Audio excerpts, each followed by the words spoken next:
Programa Conexão Cidade. Apoio Cultural. FAPAS.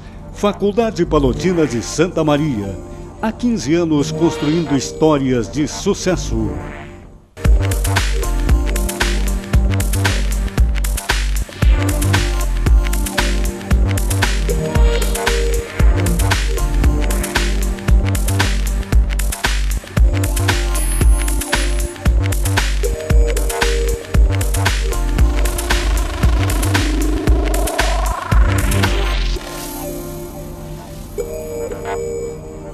Estamos iniciando o Conexão Cidade, o programa da TV Santa Maria que tem o apoio cultural da FAPAS, Faculdade Palotina de Santa Maria, que está aí conosco há 16 anos construindo histórias de sucesso. O Conexão Cidade é um programa que trata de assuntos do cotidiano, assuntos de importância local, às vezes estadual e nacional. E nós estamos aqui com um grupo muito seleto de convidados e também muito plural. Estão aqui conosco hoje o professor Giorgio Forgiarini, que é professor doutorando agora, né, professor? Professor da Faculdade Palotina de Santa Maria, que é bastante militante na advocacia, especialmente na área do direito administrativo e a área do direito constitucional, acho um pouco também. Seja muito bem-vindo. Obrigado. O mestre, né? Fiquei sabendo agora que é mestre em planejamento, foi prefeito de Santiago, trabalhou quase 20 anos na gestão de Santiago, nosso ex-prefeito Júlio Ruivo, pessoa que eu tive o prazer de conhecer em Santiago quando fui delegado de Polícia Regional lá e conviver com o Júlio e conhecer o trabalho dele. Foi prefeito por 2 gestões e tem um trabalho bastante frutífero e exitoso lá no município de Santiago. Seja muito bem-vindo, ex-prefeito Júlio Ruivo. A Carolina Lisovski. A Carol é nossa coordenadora no curso de Direito na Faculdade Palotina e é hoje subsecretária de gestão, trabalha na gestão pública municipal na Prefeitura de Santa Maria.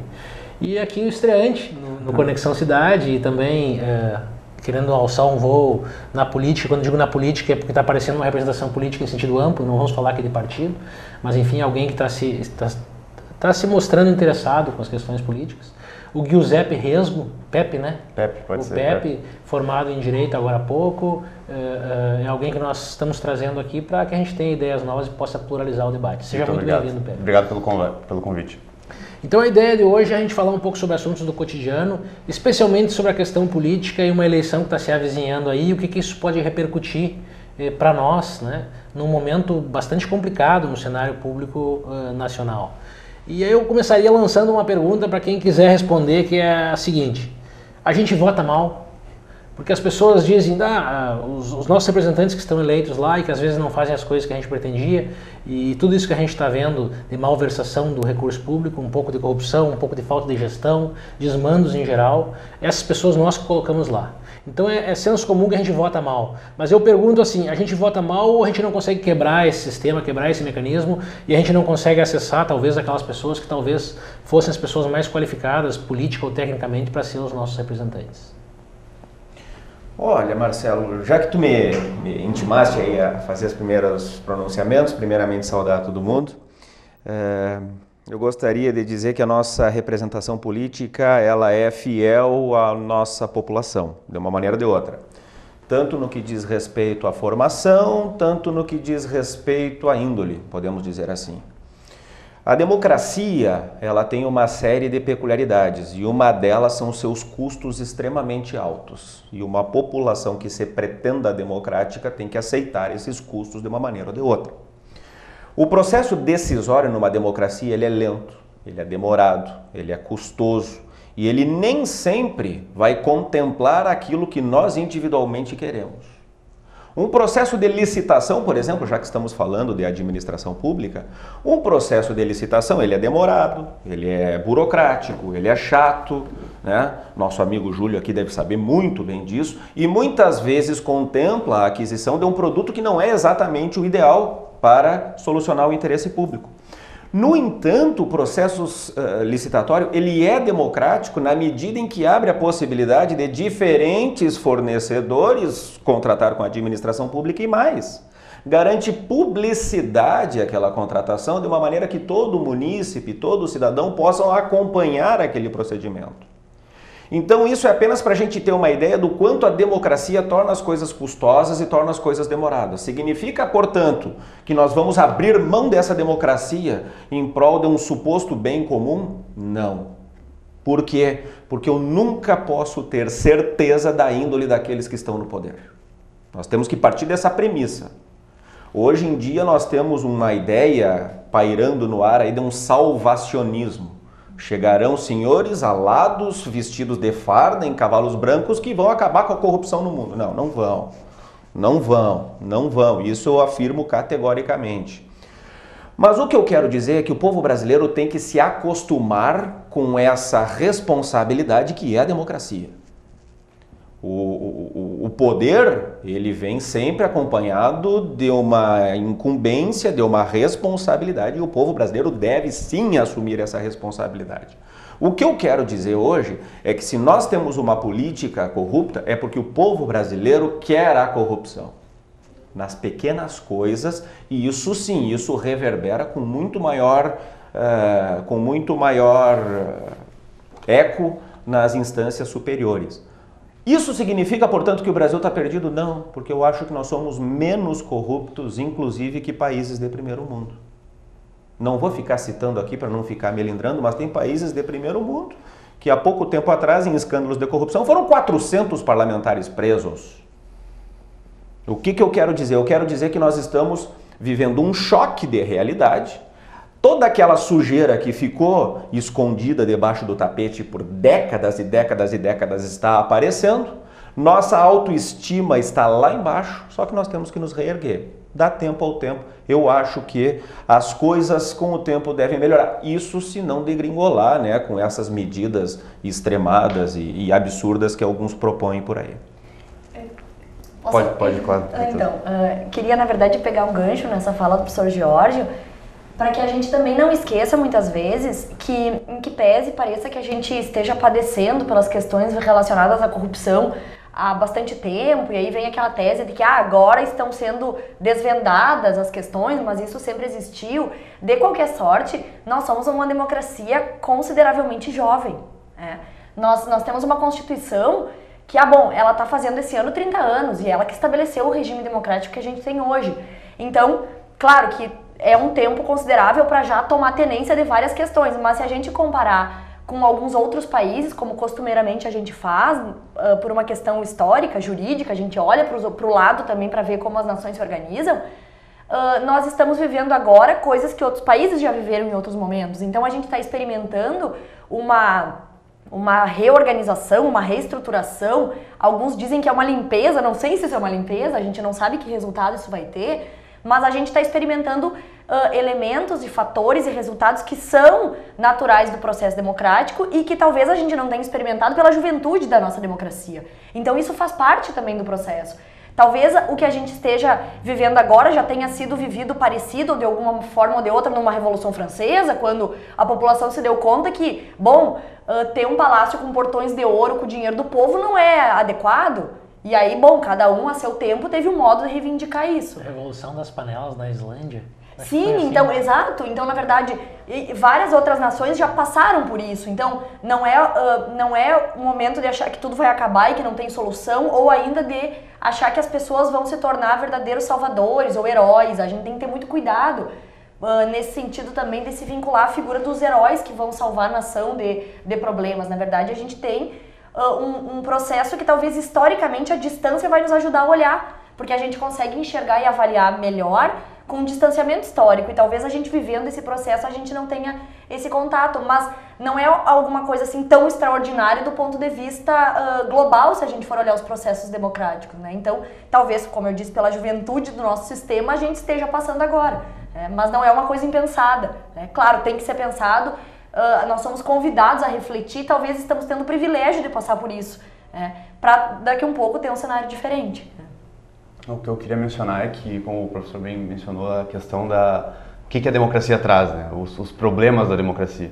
E na minha visão, o maior problema da democracia, talvez o que a gente é testado todos os dias, é a questão da memória e a questão da fiscalização. As pessoas têm que lembrar o que o parlamentar que ela elegeu fez, as pessoas têm que fiscalizar o que essas pessoas estão fazendo, senão no final das contas a gente não tem uma democracia bem estabelecida, porque a pessoa vai, faz o que ela bem entender quando ela está num cargo eletivo e depois, se a população esquece e se a população não fiscaliza, depois essa pessoa vai se reeleger e vai continuar fazendo o mesmo esquema que ela vinha fazendo. E uma estatística que eu vi nos últimos dias, nessa próxima eleição de 2018, cerca de 90% dos parlamentares vão tentar a reeleição. Então é uma questão que a gente tem que olhar. Então, ok, quer reeleição, então vamos fiscalizar o que essa pessoa fez, vamos ver como que ela se portou, vamos ver como que ela votou, porque sinceramente, a grande maioria das pessoas não está muito preocupada com isso. A grande maioria das pessoas quer viver a vida dela, quer trabalhar, quer comprar as coisas que ela tem que comprar e no final ela acaba tendo que votar obrigatoriamente de 2 em 2 anos e isso é preocupante. E, especialmente para deputado, às vezes nem lembro quem votou na outra eleição. Foi feito um vídeo esses dias de um canal de jornalismo, eles foram buscar as pessoas na rua e foram perguntar: a senhora lembra em quem a senhora votou para deputado na última eleição? A senhora lembra quem a senhora votou? A maioria das pessoas não lembrava. E isso é realmente preocupante. E se a gente pegar na nossa memória mesmo, eu lembro as pessoas que eu votei nos últimos anos, ok? Mas se a gente for indo 4 anos atrás, 8 anos atrás, 12 anos atrás, será que a gente lembra em todas as pessoas que a gente votou? Isso que a gente está aqui num programa de TV falando de democracia, etc. Então a gente tem que... A não ser aquelas pessoas que têm uma ideologia muito forte, que têm os seus candidatos. Mas eu diria que a maioria das pessoas não está muito preocupada com isso e essa é uma coisa preocupante da democracia. Júlio, aproveitar que tu não falou, eu vou agregar uma pergunta aí. Hoje a gente é um senso comum assim que os políticos são ruins, que os políticos são corruptos, que os políticos não prestam, que todas as pessoas que entram na política acabam se corrompendo. Como é que é isso? É do sistema? Dá para ser político e fazer as coisas direitas e conseguir um acesso, e conseguir acesso aos recursos e conseguir fazer aquilo que realmente a gente deveria fazer para o que foi eleito? Dá. Eu quero cumprimentar, Marcelo. Prazer estar aqui, cumprimentar todos os debatedores. Eu gostei muito das palavras do doutor, professor Jorge, porque foram bem significativas e é o meu pensamento também em relação assim que os congressos, o Congresso Nacional, as câmaras de vereadores, as gestões públicas, elas são o retrato da sociedade, né? Mas dá para fazer. Dá para fazer desde que essa pessoa tenha valores, né? Se ela não conhecer valores, provavelmente a sociedade ela é integrada por diferentes camadas de pessoas com baixo e muito conhecimento e que muitas delas com baixa formação, e nós vivemos num país deseducado, né? Mais da metade da população não tem acesso ao ensino médio. 17% do ensino médio das pessoas adultas, 17% da população não conclui o ensino básico, ou mal e porcamente conclui o ensino básico. Então, te respondendo assim, se sabe ou não sabemos ou não sabemos votar, né? Eu acho que nós não sabemos dar valor para o voto. Nós não temos noção da arma que nós temos na mão, né? E isso reflete na eleição nos políticos que nós temos, né?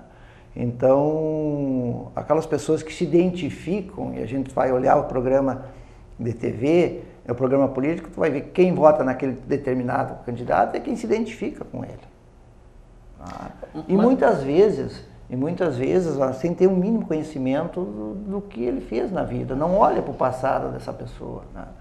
E eu acho assim que é fundamental, a gente se preocupa muito com propostas, mas é fundamental, antes de olhar as propostas, olhar a história dessa pessoa. E quem de nós faz isso, poucos fazem, olhar o passado dessa pessoa. Eu acho que isso representa muito. Eu acredito que se tiver uma pesquisa, eu acho que já estão fazendo pesquisa nesse sentido, mais de 80% e talvez os 90% que tu falaste vão olhar nas próximas eleições a história dos candidatos. Mas isso significa que pessoas com uma certa cultura vão olhar. Agora, e o resto, se mais da metade não tem acesso ao ensino médio, se apenas 17% das pessoas concluíram o ensino básico, então é difícil você cobrar de uma sociedade deseducada que tem a postura de pessoas educadas. E eu queria agregar isso, o fato é que as pessoas muitas vezes ficam ofuscadas por uma espécie de um efeito de manada. Porque a gente acaba votando, eu queria votar nesse, mas esse não vai ganhar, então o meu voto útil tem que ser um daqueles que está nos primeiros. Isso ocorre também. Tem gente que fala do time de futebol, né? Que o time tem que estar ganhando. O pessoal vai em quem está ganhando. Tem uma coisa que eu gostaria de chamar a atenção. Tinha dramaturgo, todos conhecem, o Nelson Rodrigues. Ele era muito libertário do ponto de vista comportamental, mas ele era autoritário do ponto de vista político. Ele dizia que a democracia traz consigo o poder quantitativo dos idiotas, porque aí os idiotas ganham poder de decisão. Tem como a gente ir contra isso? Tem, diminuindo a quantidade de idiotas. Processo educacional, como a gente está falando aqui. Mas eu queria agregar nessa discussão com relação à nossa democracia, que democracia não se faz apenas durante o processo eleitoral. Isso é uma grande falácia, dizer que a democracia se restringe ao voto que eu vou depositar na urna. E eu vou trazer aqui para a nossa realidade. O município de Santa Maria possui, por exemplo, um Conselho Municipal de Saúde, tem Conselho Municipal de Educação, tem o Conselho Municipal dos Transportes, tem Conselho Municipal de Assistência Social, tem inúmeros órgãos públicos que são ou de deliberação ou de aconselhamento, que são de participação popular. Só que a gente não observa essa participação popular. Não existem, por exemplo, ONGs ou associações que sejam dedicadas à análise da gestão pública. Agora há pouco eu vi uma estatística dizendo que fizeram 100 mil consultas no sistema de saúde do município de Santa Maria. Quem é que vai contestar? De onde é que vai sair essa informação? Né? Ou seja, a democracia, a gente tem que se acostumar que a democracia ela se faz no cotidiano, a partir da transparência e a partir da participação popular efetiva. Ou seja, o povo tem que sair da... E quando eu falo povo, eu falo na primeira pessoa do plural, né? Nós temos que sair da inércia, temos que sair do nosso quadradinho, deixar ali do nosso trabalho de vez em quando e ir lá na Câmara de Vereadores, ver a pauta da Câmara de Vereadores, ver lá a votação do orçamento para o exercício seguinte. A gente tem, por quê? Porque a democracia exige participação. E aí vem aquele raciocínio que é o que eu faço para mudar, né? Ou como eu participo, ou como eu atuo no sentido de ser também um agente que influencia positivamente numa mudança. Isso é fundamental, porque aí apontar ou ser um agente passivo, digamos assim, num cenário democrático não combina, né? É exatamente isso, daí tu não é efetiva. E aí tu acaba dando espaço, não que a corrupção aconteça por culpa das pessoas, mas acaba dando espaço. Tu aumenta a possibilidade da menor fiscalização, do menor acompanhamento, e aí isso facilita. Posso trazer um contraponto para isso? Na minha visão, concordo com tudo que o senhor mencionou na parte teórica. Na teoria está muito certo, muito bonito, mas na prática as pessoas não estão muito interessadas em ir no Conselho Municipal de Saúde para ver o que está acontecendo. As pessoas não vão sair do trabalho delas para ver o que está acontecendo. Se tu for pegar pessoas comuns, pessoas que não têm tanta escolaridade, pessoas que têm escolaridade como nós, eu fui 2 vezes no Conselho Municipal de Saúde e é algo que não acontece, as pessoas não fazem isso. Então eu acredito que a gente tem essa teoria que a democracia se faz sim, com participação popular, mas a população está mais interessada no trabalho dela, no pão de cada dia, de viver a vida dela, conseguir sustentar a família dela do que participar disso. Então, na minha visão, a gente tem que ir por outro caminho. Não no caminho de, a população tem que ir fiscalizar, tem que fazer... Mas no caso, tu não discordas de mim. Não discordo da parte teórica. Simplesmente está chegando nesse contraponto. Eu digo na parte prática. Não existe a participação popular e justamente por isso a nossa democracia, ela é falha. Eu diria que a participação popular é importante, mas a gente pode falar o que a gente quiser, a gente pode trazer em programas quantas vezes a gente quiser, a gente não vai mudar isso.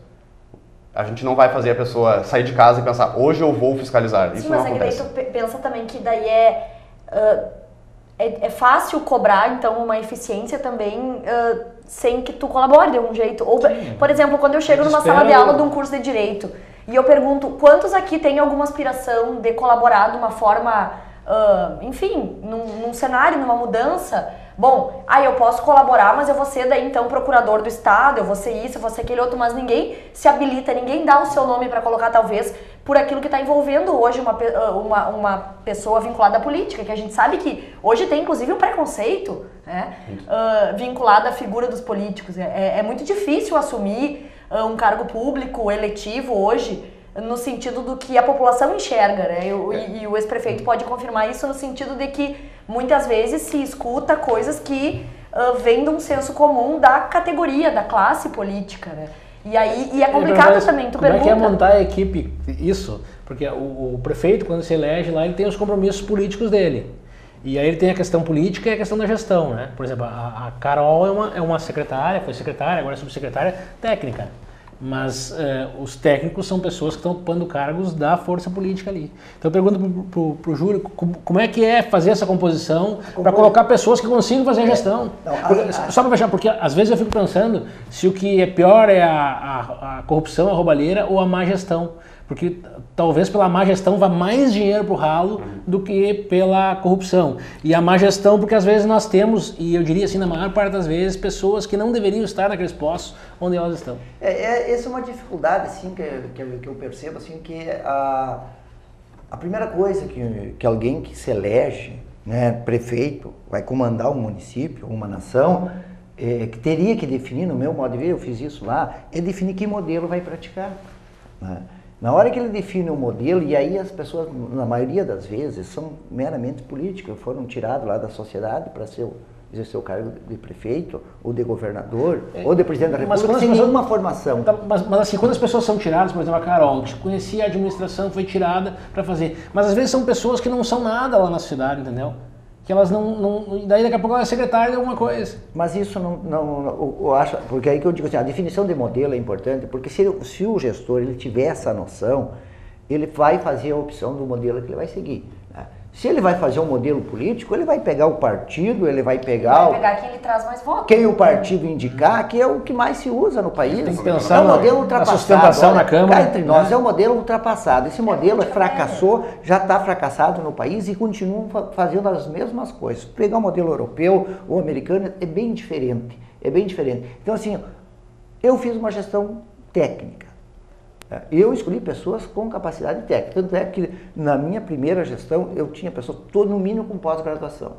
Era o mínimo que eles tinham, cada secretário tinha que ter a pós-graduação, né? Depois eu já passei a ter gente com mestrado e doutorado, tá? E eu não olhava para o partido político, eram ligados ao meu partido político e para começar assim, ainda não tinha nem coligação, né? Então a ânsia do poder mata muito o desenvolvimento e os resultados de uma gestão. Essa ânsia do poder de chegar, a compor com Deus e mundo para chegar ao poder, isso é da democracia, mas é um fator complicador nos resultados que tu vai obter dali para frente. Tu vai ter que engolir pessoas que não têm a mínima capacidade para estar naquela função. Pode custar muito caro. E isso influencia no resultado. Eu trabalhei em cima de resultado, né? Eu acho que as pessoas ficam satisfeitas quando elas enxergam o resultado. E o ganho político vem ao natural quando tu faz um serviço com eficiência. Mas não se preocupam, né? Se preocupam em fazer o lado político e não se preocupam com o lado da eficiência. Eu vou complementar o que foi mencionado aqui. Uma empresa vive de capital econômico, ou seja, ela vai fazer aquilo que lhe der mais lucro. Obviamente não dá para se esperar o contrário. Muitas vezes, inclusive, vai vender um produto de menor qualidade para vender a um valor maior e acrescentar alguma fatia de lucro aí, do jogo. O político vive de capital político, ou seja, ele vive de voto. A gente não pode ser ingênuo e dizer, mas o político... Não. Ele vai fazer isso. Por quê? Porque se ele não fizer, ele não se elege de novo. Só que, como bem mencionou aqui, ele tem que ter uma régua de Lesbos ali, né? E tem que mensurar. Poxa, o cara, ok, ele consegue 50 votos na região, mas ele é um psicopata débil mental que não consegue nem soletrar uma frase. Então ele pode colocar a perder muito mais do que a ganhar. De qualquer forma, nós voltamos àquela primeira fala, né? Nós temos um séquito de idiotas muito grande. E eu repito, na primeira pessoa do plural. Muita gente fala que o povo é ignorante, mas coloca o povo na terceira pessoa, né? Eles são ignorantes, nós somos os iluminados sábios. Não, eu acho que nós, enquanto cidadãos, nós temos muito a crescer. E esse tipo de debate aqui só concorre para isso. Vamos fazer então um pequeno intervalo no Conexão Cidade, um programa que tem o apoio cultural da nossa Faculdade Palotina aqui de Santa Maria, e voltamos logo em seguida.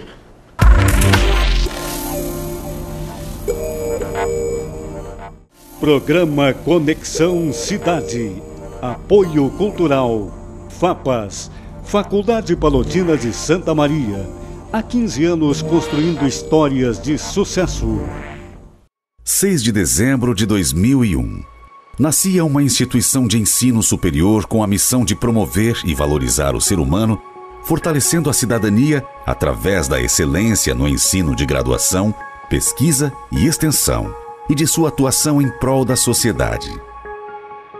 A Faculdade Palotina tem orgulho dessa trajetória, do que construímos e de ser um efetivo instrumento de transformação de pessoas e da sociedade. Somos FAPAS. Somos administração, direito, filosofia e teologia, mas somos, sobretudo, uma história de todos nós. Uma conversa pode transformar uma vida. Por isso, compartilhe conosco aquilo que você não divide com mais ninguém. O CVV está com um número novo. Ligue 188. A ligação é gratuita de qualquer localidade do estado. Atendimento 24 horas. Disque 188 e converse com um de nossos voluntários. CVV, Centro de Valorização da Vida. A linha que faz você seguir em frente.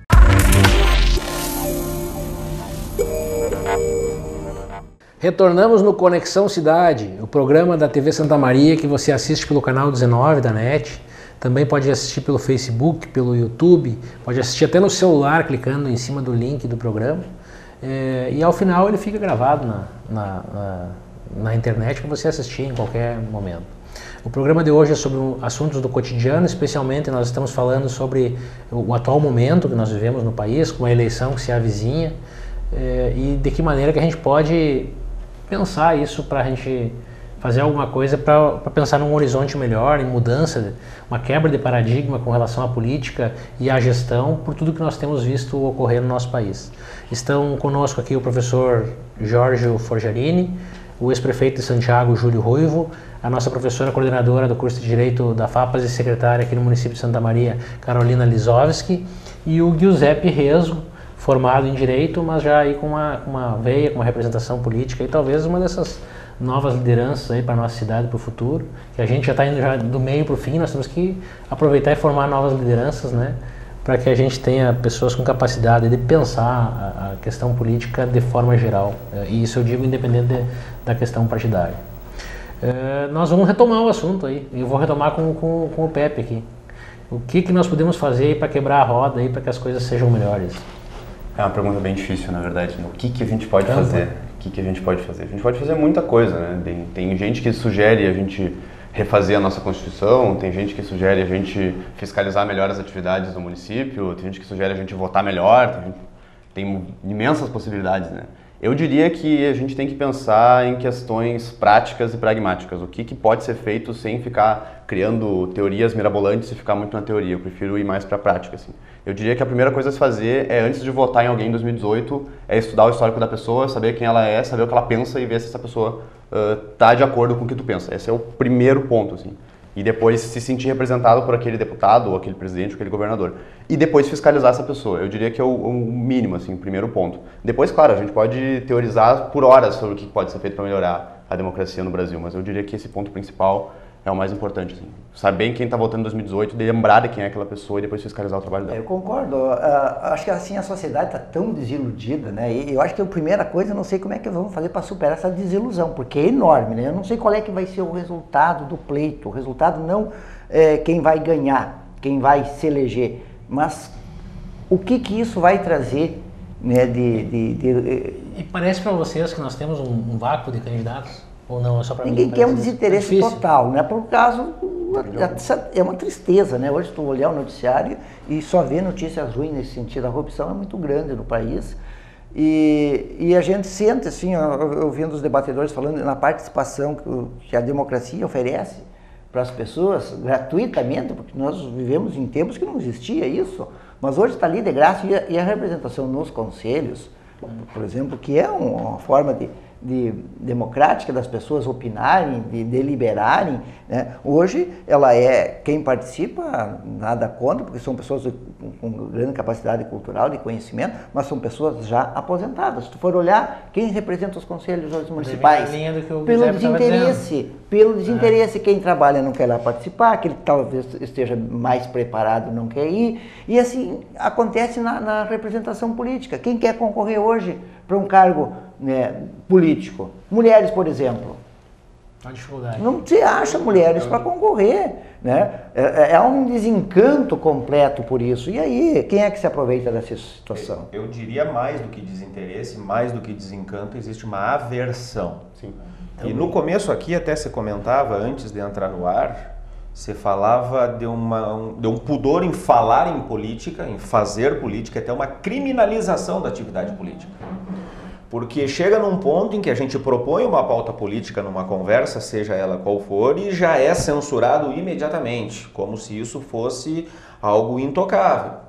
E muitas vezes a sensação é de que se alguém se apresenta como candidato, seja lá pelo partido A, partido B, partido C, ele é imediatamente taxado de oportunista, querendo se oportunizar de cargo público. Não, a gente tem que parar com isso. Primeiro lugar, a gente tem que falar de política sem tabu. Primeira coisa. Segundo lugar, a gente tem que parar com essa crise de adolescência, de achar que nós temos o monopólio da virtude num canto e o monopólio do fracasso no outro canto. Dizer que aqueles lá são corruptos e esses aqui são os bonzinhos. Não existe salvacionismo. Se eu fosse corrupto, eu entraria no partido dos bonzinhos, porque lá eu teria fama de bonzinho. Não seria lógico isso? É claro que é lógico isso. Portanto, não existe partido de bonzinhos e não existe partido de corrupto. E isso nos leva a uma conclusão. Deve haver sim interlocução saudável entre todas as partes políticas, sem qualquer tipo de adjetivação. Eu acho que o principal problema de comunicação que nós temos hoje é a adjetivação dos interlocutores. Porque eu estou conversando com alguém, porque esse é um corrupto, esse é um sem vergonha, esse é um palerma, esse é um babaca, esse é isso. E se transforma numa conversa de adolescentes. Não existe uma agregação. Um debate que deveria servir para acrescentar, para agregar, acaba sendo um jogo de acusações absolutamente uma política de soma zero, em que ninguém sai ganhando. E com uma plateia que todo mundo joga uma pedra. E todo mundo joga pedra. Ou seja, e eu vejo, sim, nos discursos de todas as partes, existem pontos em comum que nunca são alcançados justamente porque não há um pingo de interesse em congregar e chegar a uma coisa. Eu entendo, eu vou muito ao encontro nessa ideia do professor Giorgio, que uma das primeiras questões é voltar a abordar a questão da política e do político. Isso é uma questão teórica de várias áreas do direito, das ciências sociais. Tem autores que há muito tempo escrevem sobre isso e que a política é muito mais do que o partido. É um assunto que precisa entrar na pauta realmente.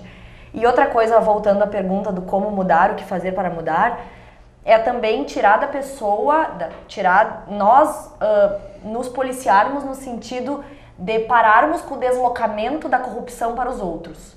Porque a mesma pessoa que pontua as operações da polícia que estão prendendo pessoas que desviam dinheiro são aquelas pessoas que batem o ponto e vão embora.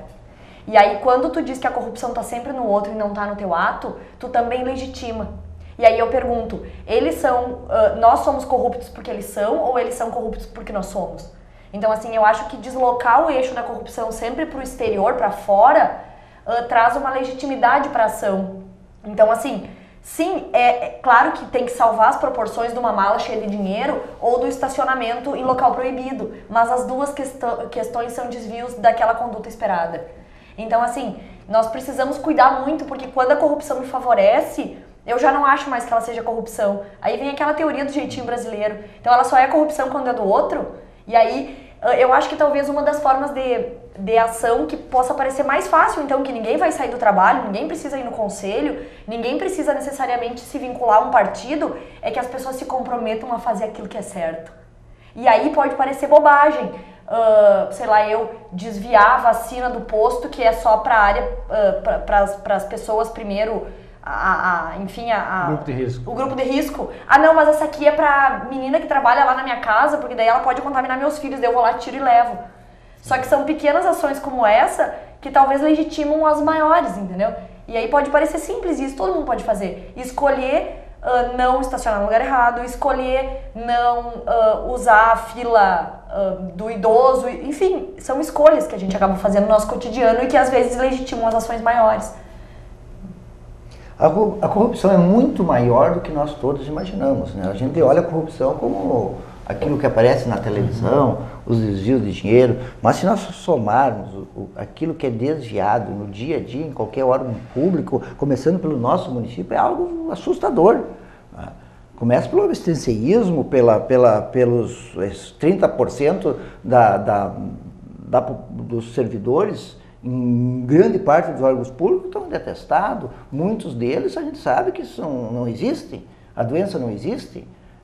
Então, quanto é perdido de mão de obra, da força de trabalho no serviço público através desses falsos atestados e assim por diante, né? Eu concordo com o que ela disse. Então a gente tem aquele olhar com uma corrupção, aquilo que aparece, né, nos olhos na televisão, mas na verdade ela está enraizada no seio da sociedade. E algumas coisas eu acho que tem que começar a se mudar. Então eu tenho essa noção de que, imagino, não sei se salvo um melhor juízo, de que o modelo brasileiro fracassou. E que nós precisamos fazer alguma coisa, né, para mudar esse atual modelo. Não sei se vai ser uma reforma constitucional específica, porque com esse Congresso contaminado do jeito que está, não tem condições de fazer reforma constitucional, no meu modo de ver. Então nós precisamos rever a questão dessa reforma política, da reforma tributária e tantas outras que precisam ser feitas, né? Terminar de eleger desembargadores, terminar de eleger os ministros do Supremo Tribunal Federal por indicação, né? Que é uma coisa absurda, né? Porque ficam contaminados o tempo todo, né, nas suas escolhas. Então, tem tanta coisa que tem que ser mudada nesse país. Tá, mas né? E aí eu volto à pergunta que a gente começou o programa. Como quebrar a roda? Porque, na verdade, mesmo que nós resolvêssemos fazer uma constituinte, né, quem que seria eleito hoje? Essas pessoas que têm mais visibilidade, né? Como é que nós possibilitaríamos essa questão? Como é que nós vamos mudar um mecanismo? É uma equação complicada, mas se a gente zerasse a conta, ainda assim nós talvez votássemos nas mesmas pessoas. Sabe o que eu diria que a gente tem que fazer? A primeira coisa de tudo, como o professor Jorge mencionou, os idiotas, esses que estão no poder, eles têm muito poder, eles têm muito dinheiro para gerir, e é o nosso dinheiro. Eu diria a primeira coisa a se fazer é reduzir o poder deles. Reduzir a quantidade de dinheiro que eles têm. Calma. Eu falei que, na visão do Nelson Rodrigues, a democracia traz consigo o poder quantitativo dos idiotas. Quis ele dizer que a população entra no poder sendo ela composta por idiotas. A ideia é que, se isso é verdade, diminua-se o número de idiotas, mas pelo contrário, tem que aumentar a quantidade de pessoas lá em cima no poder, porque as pessoas que estão lá em cima no poder são meia dúzia. Tem que trazer publicidade, trazer pulverização do processo decisório, justamente para permitir uma maior fiscalização social. Falta fiscalização social. Aí eu tenho que discordar do senhor que são poucos lá em cima. 513 deputados e 81 senadores, na minha visão, não são poucas pessoas. E cada um deles... tinha que ter 200 milhões de pessoas. Nossa, imaginou? Decidindo. Mas falando na prática, falando como é que funciona o mundo real, a gente não está só teorizando como que funciona um deputado, quanto que ele gasta, quanto dinheiro que ele tem na mão. Acho que daí talvez fosse por aí, né? Mas é isso que eu estou tentando dizer. Se eles têm muita força, eles têm muito poder, eles gastam o dinheiro dos outros com os outros. Tem as 4 teorias da maneira de se gastar dinheiro, né? Tu gasta o teu dinheiro contigo mesmo, e aí tu está preocupado com quanto que vai custar e com o benefício que tu vai ter. Tu pode gastar o teu dinheiro com os outros, e aí tu vai se preocupar bastante com o custo daquilo, porque é tu que vai pagar. Mas é que posso terminar de falar? Tu vai entregar gastando... Desculpa se eu fui grosso com o senhor, mas eu estava tentando trazer um raciocínio, não quis ser rude. Mas tu pode gastar, e quando tu chega no ponto de gastar o dinheiro dos outros com os outros, que é isso que um político acaba fazendo, ele não está muito preocupado com o custo, porque afinal de contas não é ele que paga, e ele não está muito preocupado com o resultado, porque afinal de contas não é ele que vai receber aquele benefício. Então, se a gente dá muito poder para uma pessoa gastar o dinheiro dos outros com os outros, acaba acontecendo o que acontece hoje em dia, que é um Estado que gasta o dinheiro da maneira que bem entende, só pensando no capital político que isso vai gerar. Essa é a questão que eu estou tentando trazer. Pois é, tu falaste exatamente o que eu quero dizer. Na verdade, eu acho que tem que retirar o poder de Brasília e tem que descentralizar para os municípios. Aí não seriam 513, seriam 5 mil prefeitos com todos os seus vereadores e tudo mais. Ou seja, isso sim seria agregar um séquito significativo de pessoas no processo decisório. O ideal é a inversão a questão da pirâmide tributária, está totalmente virada. Se tu pegar... Deixa eu só fazer um gancho antes de entrar na pirâmide. Vocês estão dizendo a mesma coisa. Na verdade, o que o Zé está dizendo é que a gente gasta muito com essa gente. Essa gente nos custa demais. Pessoal, mas isso aí tudo é modelo. É o modelo público, o Instituto, desde que foi implantada a República, é o mesmo. Então, se nós não mudar isso, por exemplo, assim, o poder concentrador de riqueza no governo federal é uma coisa absurda. No tempo do Império era assim e continua sendo assim. Quer dizer, o governo, os poderosos continuam tendo toda essa força política e de riqueza nas mãos deles para distribuir migalhas para nós. Na verdade, tu tem 3 impostos no município, 3 impostos no estado, falando em imposto propriamente, e 7 na União. Na verdade, tá virado, porque as pessoas vivem no município. Ninguém vai no Ministério da Saúde pedir um medicamento, eles vão na farmácia ali na esquina. E além, nós não ficamos, Marcelo, com 18% de tudo que nós geramos de riqueza. Nós municípios não ficamos com 18%. A média entre 13% e 18%, até 18%. Enquanto a União fica com 65% de toda a riqueza, para ela manobrar, não está justo. Então o Pacto Federativo é uma das alternativas. Para ela manobrar é longe da fiscalização, porque o cidadão daqui... Claro que a fiscalização se tivesse aqui era mais fácil. É totalmente deficiente. Então nós precisamos fazer com que o Congresso se renove, com políticos que tenham ideias municipalistas, tá? E não classistas. Municipalistas são aqueles que olham fazer a desconcentração de poder. O poder tem que ser instituído nos municípios e não ficar na mão dessas pessoas que são as mesmas de sempre. Então tu vai fazer a reforma política, vai continuar os mesmos. Vamos fazer mais um intervalo. Vamos fazer o último intervalo, né? No Conexão Cidade, o programa que você assiste pelo canal 19 da NET, tem o apoio cultural da FAPAS, Faculdade Palotina de Santa Maria. Voltamos logo em seguida para um último bloco.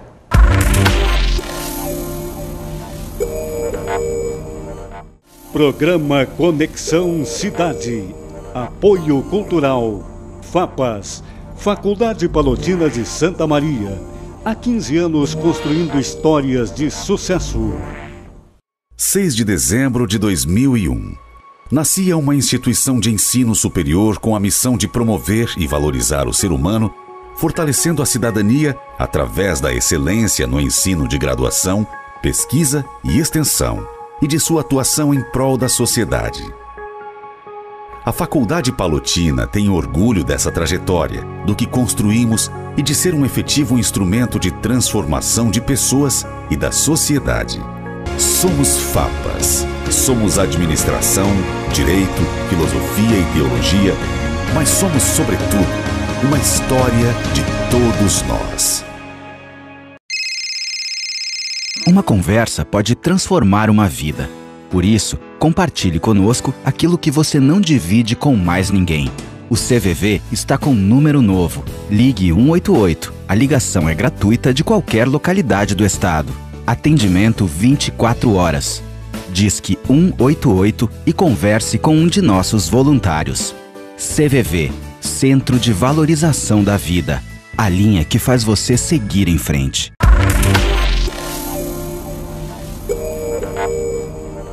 Retornamos no Conexão Cidade, o programa que você assiste pelo canal 19 da NET. Também pode ser assistido pela internet, Facebook e YouTube. Nós estamos aqui falando sobre temas do cotidiano, especialmente a questão política, a questão da eleição que está se avizinhando e todas as suas consequências e circunstâncias. Estão conosco aqui o professor Jorge Forjarini, o ex-prefeito de Santiago, Júlio Ruivo, a nossa professora coordenadora de Direito da FAPAS, Carolina Lisovski, e o Giuseppe Resgo. Nós estamos indo para o terceiro bloco e eu queria, nesse terceiro bloco, puxar o que nós chegamos a tangenciar no bloco anterior, que é essa questão do município. A Carolina falou na pirâmide tributária que está invertida, e eu lembro que, talvez o Júlio possa nos ajudar, que o município, na verdade, ele em obrigações, ele tem sido mais cobrado. E eu penso na segurança pública, porque a segurança pública está cada vez mais municipalizada, cada vez mais a gente está se dando conta na área de segurança pública que as soluções estão aqui. A solução está aqui no policiamento comunitário, a solução está aqui na Guarda Municipal, a solução está na polícia próxima do prefeito, sim, próxima do gabinete de gestão integrada, sim, próxima da comunidade. Então, a prefeitura, de certa forma, o poder público municipal é cobrado com relação às questões locais, e eu só usei a questão da segurança, mas eu sei que nas outras áreas também.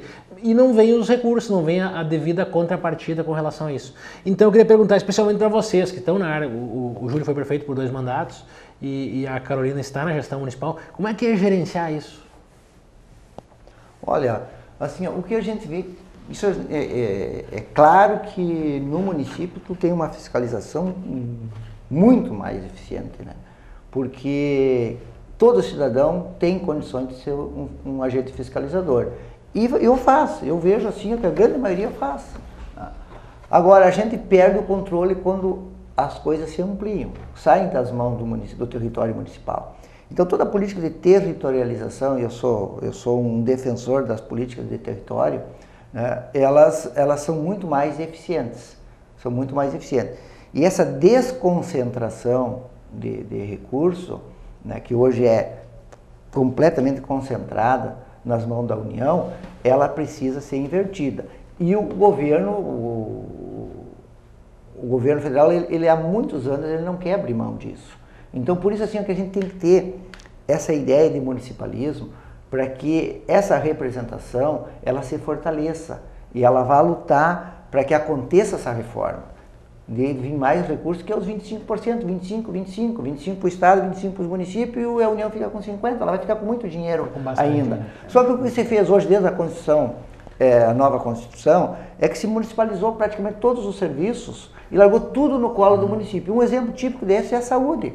Né? E hoje quem comanda a saúde nos municípios, na verdade, é o judiciário, né? Através dos processos de judicialização. Então, 80%, 75%, 80% de todos os recursos da saúde, quem faz a gestão é o judiciário hoje. Nos locais, muitas vezes, assim, tirando o recurso da atenção básica para fazer uma cirurgia de prótese, por exemplo. Uma prótese de quadril, uma prótese de joelho, né? Uma cirurgia cardíaca, uma cirurgia de alto custo ou um tratamento de alto custo, que é a função do Estado, está lá na carta. É função do Estado, ou seja, não é função o jurista diz que é a função dos 300 federados. E o juiz, na hora de decidir, sempre coloca o lado mais fraco, que é o município. E bloqueia a conta do município. E com isso, fica livre dos seus encargos o Estado e a União. E o município que vai cobrar da União se quiser. E nós nunca fomos ressarcidos disso. Nunca fomos ressarcidos disso. É milhões que o Estado e o governo federal devem para os municípios. Então, assim, ó, a saúde é o típico exemplo, né, que falta recurso e nada acontece para essas pessoas, para os gestores que não gastam. Por exemplo, os 12% que o Estado teria que gastar com saúde. Né? Termina colocando saneamento básico que não tem nada a ver, né, nos gastos de saúde, né, e para mascarar os 12%. Então falta recurso, estoura tudo nos municípios, os municípios hoje já não aguentam mais e falta recurso para atenção básica, que é fazer o básico para a população, porque termina o município fazendo aquilo que é da obrigação dos outros. Inclusive, e às vezes não só em índices genéricos, mas em convênios firmados para ter repasse, para manter serviços, e aí não vem, e daí tu escolhe, bom, ou tu não atende, ou tu tira de outro lugar para colocar lá. E aí, bom, é o ônus que o município acaba tendo, e agora falando na questão da segurança, ainda digo mais, ouvi bastante sobre isso no congresso do ano passado, no Congresso Brasileiro de Direito Administrativo, que esse mesmo município que está se enxergando como necessário do ponto de vista da segurança, por perceber que se não houver uma gestão integrada vai deixar a desejar, e aí tu vai ter a cobrança que a sociedade faz, porque ela não vai ver quem é o responsável, ela vai cobrar de quem ela enxerga como gestor. E ao mesmo tempo não vai faltar órgão de controle externo para dizer que o município não pode investir naquilo ali. E aí daí pode vir o nosso Tribunal de Contas, feliz ou infelizmente, bom, não sei, nas duas medidas, ele exerce muitas vezes um papel que acaba fazendo que a gestão seja uma gestão do medo. Por quê? Porque tu deixa de fazer com o medo de ser apontado, de ser glosado, de ter tuas contas rejeitadas, porque tu não tem certeza. Bom, lá na Constituição não diz que a Guarda Municipal é um órgão que pode tratar sobre isso diretamente, então em que medida eu posso investir dinheiro público nisso? Então eu tenho alguns autores que vão tratar sobre isso, sobre a administração pública do medo. Na dúvida tu não assina, na dúvida tu não faz, na dúvida tu não investe, porque isso pode ser visto de um jeito ou mal visto, ou não entendido como do interesse público por parte de um órgão de controle externo. E aí como é que tu fica enquanto gestor? Na hora que der certo, bom, pode ser que te aplaudam. Agora, se alguém te pedir alguma explicação que tu não souber fazer, vai ficar o gestor e a sua política ali, e aí todo mundo sai. Então, isso é uma coisa que prejudica bastante a atuação dos municípios. Né? É uma coisa assim muito estranha que acontece com o Tribunal de Contas, me causa espécie isso, né? Porque ele é ferrenho demais com os prefeitos, ferrenho, nada pode, pune sem pudor os prefeitos, e eu nunca vi punição para governador do estado nem para presidente da República por parte dos tribunais de contas. Né? Nem devolução de dinheiro. Assim, raramente acontece isso. Raramente acontece. Eu vou fazer um coro aqui entusiasmado com a fala de ambos, porque realmente, duas coisas. Primeiramente, com relação à centralização de poder, não é apenas financeira, né? Assim, De atribuições também. Porque a legislação ela vem toda lá da União Federal. Se a gente pegar a questão urbanística, por exemplo, os municípios têm autonomia urbanística, não tem nada. Tá tudo lá no Estatuto da Cidade, né? E aqui a gente vai meio que enxertando de uma maneira ou de outra a composição da Câmara Legislativa, também da Câmara de Vereadores, tudo vem de cima e a gente tem pouquíssima margem de deliberação. Tanto é que se a gente for na Câmara de Vereadores, a atividade se restringe a moções, homenagens e às vezes eu fico pensando realmente sobre o que eles podem legislar. É muito pouca a margem de deliberação. Coisas de interesse local. O poder decisório do município é muito pequeno e a capacidade de escolher, eu vou investir esse pouco dinheiro que eu tenho, eu vou investir aqui ou eu vou investir ali. Não, porque boa parte do orçamento do município vem de convênios com a União Federal que já pré-estabelece onde é que vai ser, mesmo que não seja uma prioridade municipal. Exatamente. Agora, eu vou fazer um coro mais entusiasmado ainda com relação à judicialização e ao ativismo jurídico. Certa vez eu conversando com um ex-vice-prefeito que assumiu a prefeitura, ele disse que num ato de desespero, ele pegou todas as chaves do prédio da prefeitura municipal e foi até lá o gabinete do promotor e disse, toma, pega, vai lá administrar aquela coisa. Por quê? Porque ele tinha ficado com absolutamente todo o orçamento inviabilizado por conta de demandas judiciais em que o juiz determinava. Vejam bem, isso é uma afronta à democracia grave, por quê? Porque o juiz não foi eleito por ninguém. Ninguém sabe do passado, a gente está falando do voto. Qual é o passado dele? Não sei. Ele foi eleito? Não. Qual é a prioridade dele? Não se sabe. Porque ele estava decidindo tudo. E como bem mencionou aqui, muitas vezes uma ação em saúde da família, com pouco investimento, pode dar um resultado grande. Mas essa ação fica inviabilizada por causa de uma ordem judicial que determinou que aquele valor fosse colocado numa... Então vejam, nós temos uma deturpação e realmente, se alguém chega e me pergunta, vou me candidatar a prefeito, tira o teu cavalo da chuva. Ou então, pelo menos, tira os bens do teu nome.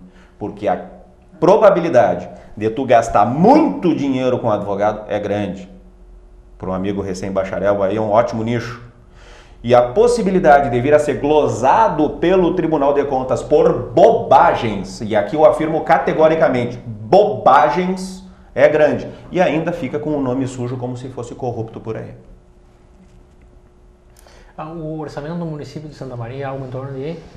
640, se não me engano. 640, lá em Santiago. 140. 140. E como é que é administrar o município com 140? A folha come quanto do orçamento? Assim, em todos os municípios, hoje, e aí a minha preocupação, porque eu vejo assim, num curto espaço de tempo, a falência de todo o sistema municipalista. Né? Porque a despesa é maior que a receita. Quem fizer a conta e achar que vai sobrar recurso na hora de elaborar um orçamento, né, com certeza esqueceu de alguma coisa. Se pegar o custo fixo hoje de um órgão, de uma prefeitura, de um município, ele é maior do que vai entrar de recurso. E não necessariamente os servidores ganham então riquezas. Não há mais recursos para investimento. Esse sonho da sociedade de querer obras, de querer isso, querer aquilo, isso aí é uma utopia daqui para frente. Então, a tendência, é aí que eu falo na questão de modelo, de sistema, que tem que ser repensado, ou vai se investir fortemente em gestão nos municípios. Eu, por exemplo, fiz uma escola de gestores, trabalhei um ano inteiro com escola de gestores no meu primeiro ano de gestão. Fiquei 8 anos, no meu primeiro ano dos 8 foi formar uma escola de gestores, né? Para melhorar a gestão, para melhorar o resultado, porque como tu disse no início, a gente desperdiça muito recurso, bota muito dinheiro fora em bobagem, coisa que a gente não percebe. Então, este custo fixo hoje está insustentável. Então, eu vejo num curto espaço de tempo a falência do sistema, a falência dos municípios, porque começou pelos estados, parcelamento de salário, já chegou nos municípios ricos, ricos, industrializados, hoje estão quebrados. Eu não vou citar nome aqui, mas as pessoas sabem que tem município rico no Rio Grande do Sul quebrado, tendo um déficit de 1 bilhão por ano, né? Então, como vai fazer para reverter esse quadro? Né? Então, assim, ó, tem que melhorar a gestão, ou nós vamos ter que rever a questão do Pacto Federativo para salvar os municípios. Eu não estou vendo assim uma equação ideal para esse. E tem uma coisa que eu acho delicada, que é o seguinte, né? Existe um limite para pagamento de folha de pessoal estabelecido pela Lei de Responsabilidade Fiscal, e o que alguns prefeitos fazem para driblar, e se veem obrigados a fazer isso, não é nem por mau caratismo, não, se veem obrigados. Eles simplesmente cortam alguns benefícios dos servidores, por exemplo, adicional de insalubridade, né? Algumas coisas assim, para depois pagar judicialmente lá no futuro. Porque aí depois não entra nessa rubrica de pagamento de pessoal. Então o que acontece? O que se fosse pago agora acaba virando depois um bolo maior. Isso traz prejuízo para o Estado. Mas o prefeito, né, naquela... ele se vê obrigado, porque senão ele vai ter as contas dele reprovadas e ele pode ser glosado e pode se prejudicar bastante. E às vezes quem vai pagar... Então, assim, veja bem, Marcelo, assim, hoje o crescimento vegetativo de uma folha, todos os municípios, olha, poucos estão abaixo de 50%, são raros os municípios. Mas, assim, só o crescimento de uma inflação hoje que é estável, que é baixa, né, o crescimento vegetativo de qualquer folha hoje é em torno de 7%. Né? Aí você tem uma inflação... né, e em cima dessa inflação você faz a reposição dos seus impostos, né, numa casa de 3%, mas você tem um crescimento vegetativo de uma folha de 7%. E vai ver o preço da gasolina quanto sobe, que está todo dia sendo utilizado, a luz, né, a água, tudo o que consome numa prefeitura, o custeio numa prefeitura, tudo aumenta mais de 10% no ano. Então não tem como fechar essa conta. Os municípios todos estão quebrados. Assim, ó, eu estudo lá na administração um pouco, me aventurei na administração, né, tô fazendo doutoramento em administração, e me parece que as soluções elas não estão onde sempre estiveram, ou talvez onde nunca tenham estado, né? Nós vivemos um novo tempo, onde o velho tempo já se foi, temos novos problemas, mas não temos as novas soluções ainda.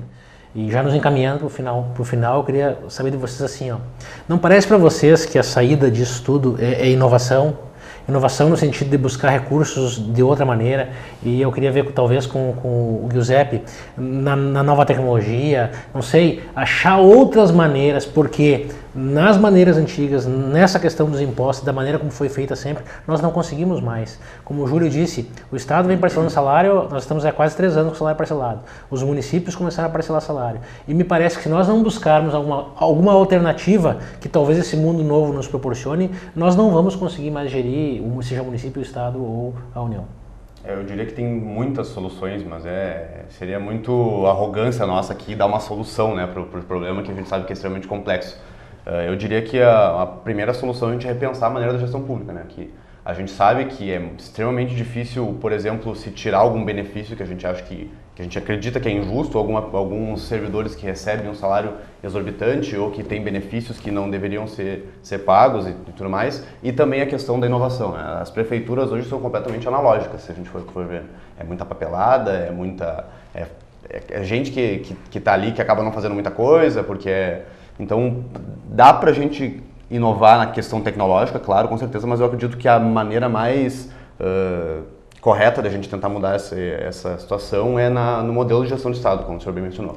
Modelo de gestão de Estado e maneira que a gente vê o Estado. Se nós for fazer um levantamento hoje, assim, eu não tenho esse dado, né, mas a grande maioria dos municípios, das gestões municipais e estaduais ainda fazem um modelo burocrático. Tá? Então nós vivemos assim numa era, né, que a Europa já há muito tempo faz um modelo gerencial. Há muito tempo faz um modelo gerencial e nós saímos do modelo patrimonialista, desde a era Vargas e Império, continuou no modelo patrimonialista.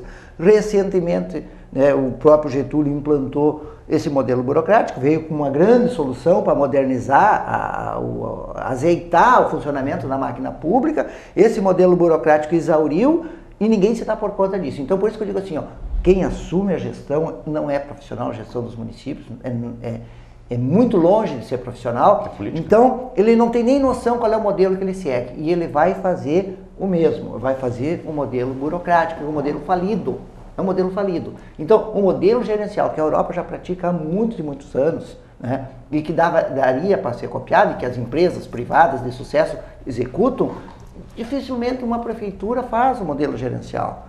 Então, por isso que eu fiz a escola de gestores, porque eu desde 2000 2009, implantei esse modelo em Santiago, com a escola de gestores, claro que aí tu entra no processo cultural, porque é difícil tu formar gestores, tu tem que pegar instituições como o Sebrae e tantos outros que tem aí, universidades, que podem ajudar na formação, tu vai encontrar a resistência da própria sociedade, porque tu vai viver em formação constantemente e há rejeição dentro dos teus próprios quadros que não aceitam uma formação continuada de forma permanente ali, ó, e tu tem que fazer isso. Mas o resultado começa a aparecer, só que ninguém se dá por conta e insiste no modelo burocrático. O que eu diria, a primeira coisa, só para encerrar então, o que eu ia fazer, a primeira coisa que o município tinha que fazer é começar a facilitar a expedição, por exemplo, de alvarás, ou facilitar que as empresas se instalem e comecem a empreender, e comecem a trabalhar, porque a gente, por exemplo, aqui em Santa Maria, para conseguir um alvará sanitário, para conseguir uma licença de operação, é extremamente difícil, extremamente complicado. Isso? Porque o modelo é burocrático. Exato. O modelo é de facilitar isso. Tem que passar de sessãozinha em sessãozinha a vida inteira, passando de vocês sessão. disseram que o gestor tem medo de assinar ainda, né? Então o modelo burocrático, e às vezes o funcionário fica engessado, aí fica difícil. É complicado. Ana, eu acho que Último minuto. eu penso que uma questão interessante que a gente tem que começar a olhar também sem olhos preconceituosos é uma vinculação não é à toa, na verdade, que o princípio da eficiência veio para a Constituição de 87 inspirado na iniciativa privada, tá? Ressalvadas as proporções, nós precisamos também enxergar na iniciativa privada um parceiro, e não é o parceiro para corrupção, é o parceiro para inovar. Eu acho que a lei das PPPs vem muito nesse sentido. Então, assim, eu acho que ele também é a hora do empresário enxergar que ele não pode só olhar para o Estado para pedir financiamento do banco público ou só para o poder público ser aquele que fornece, mas também é hora de se engajar no sentido de ser um parceiro para que todos possam colher bons frutos na coletividade. Então, eu acho que o Estado, se ele economizar mais, dependendo do que a gente estiver falando, ele já não vai mais prestar o serviço. Então chega um ponto que a figura não é mais a economia, mas também é arrecadar e buscar parceiros que tenham condições técnicas, condições tecnológicas. Hoje, se eu for pensar na informatização do município, não tem dinheiro para começar a informatização. Então eu já continuo no modelo do papel, porque não... Mas é que eu disse, nós precisamos achar outras formas. Então tem que achar esse capital de giro que talvez não tenha que ser público, porque aí a gente vai só implementar o que esteja funcionando em outro lugar, talvez por aí. Muito bem, nós estamos estourando o tempo, tá? Eu queria agradecer muito a presença de todos vocês, do professor Jorge, do Júlio Ruivo, que veio lá de Santiago para estar aqui conosco, da nossa professora Carolina Lisovski e do Giuseppe, que a gente espera que venha outras vezes aqui no programa com a gente. É o Conexão Cidade, que vai terminando, o programa que tem o apoio cultural da FAPAS, Faculdade Palotina de Santa Maria, que está conosco aí há 16 anos construindo histórias de sucesso. E esperamos que tenha aproveitado o programa e esperamos uma nova audiência no programa da semana que vem.